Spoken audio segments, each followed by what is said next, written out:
Greetings, this is John Ballard with the West McDowell Middle School Band Program. I'm going to share with you in the next few minutes what a typical practice session should look like for your child.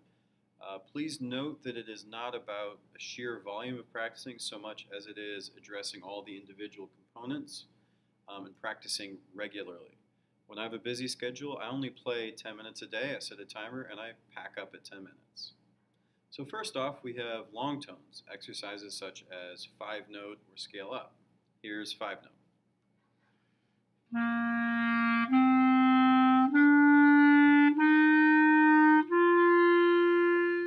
And of course, that's only in one key. 8th grade and 7th grade have up to 6 keys, sometimes 7. Some students work ahead and they get all 12 keys printed off the internet, and that's wonderful. You can find exercises and warm-ups on wmmsband.com.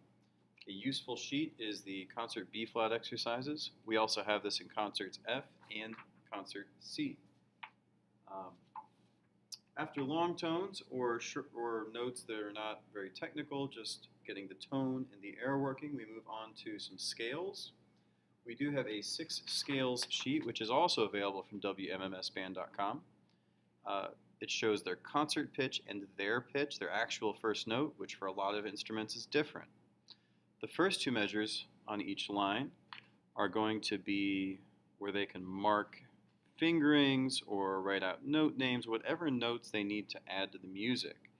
The right 2 measures, they're not allowed to add anything to, as they need to read it right off the page with a real key signature, which you can see right there on that top line, the sharps and flats in that key.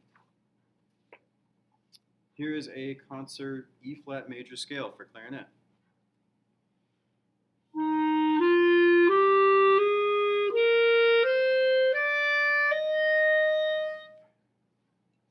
After practicing some scales, it's always a great idea to hit some articulation, which is tonguing. 2 really good exercises we have for tonguing are the articulation exercise, which goes like this.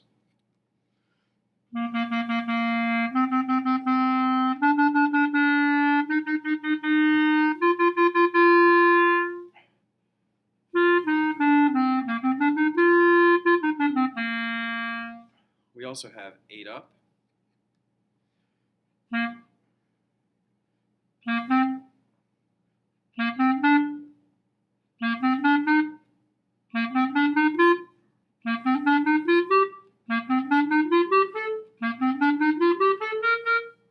They can also do 8 down as well.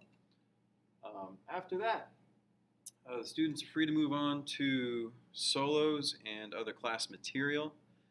When practicing actual written music beyond exercises, there's an order I like to follow. Number 1 is to hit the rhythm, 2, pitch, then articulation, dynamics, and interpretation.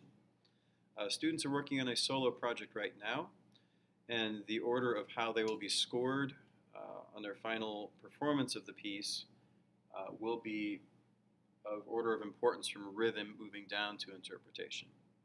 Now, I have a sample solo that I'd like to present to you following this order. When students practice rhythm, the first thing they should do is put the instrument down.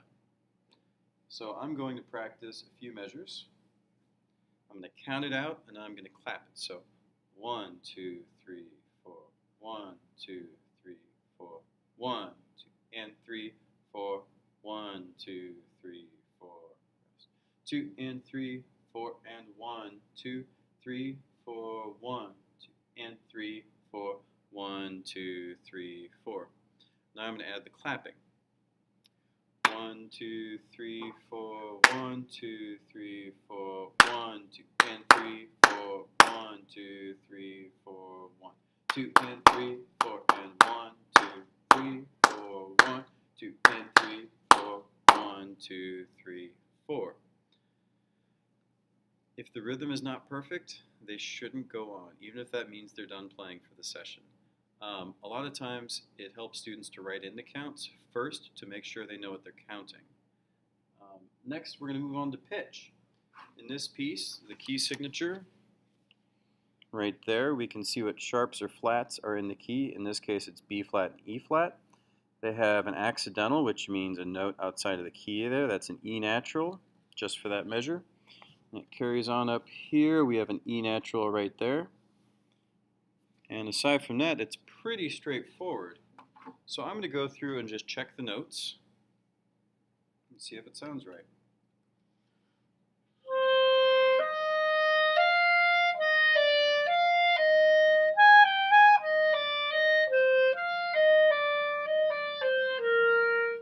And there's no rhythm, there's no articulation. I was just looking for pure notes.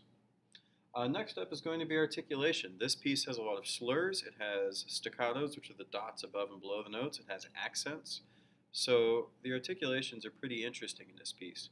So know when they're tonguing and when they're slurring, which is not tonguing.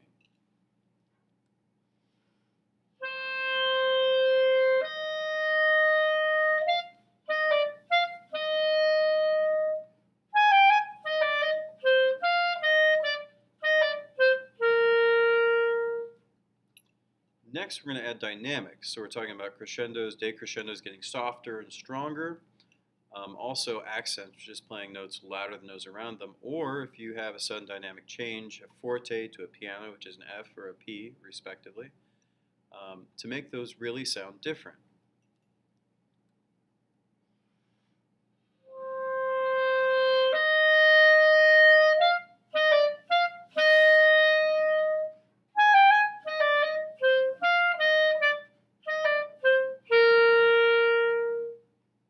You heard the crescendo where it grew stronger at the beginning, and you heard a couple of the notes were intentionally much stronger or harder hit than the notes around them.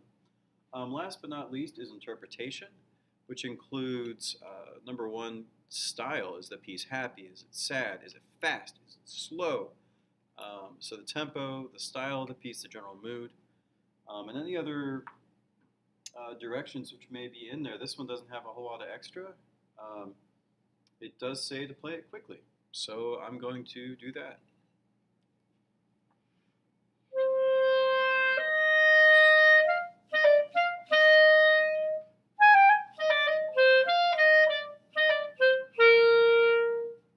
And that would be my little solo. So encourage your students to practice, encourage them not to over-practice, and to play regularly every single day, and that's going to be the key to success for your student.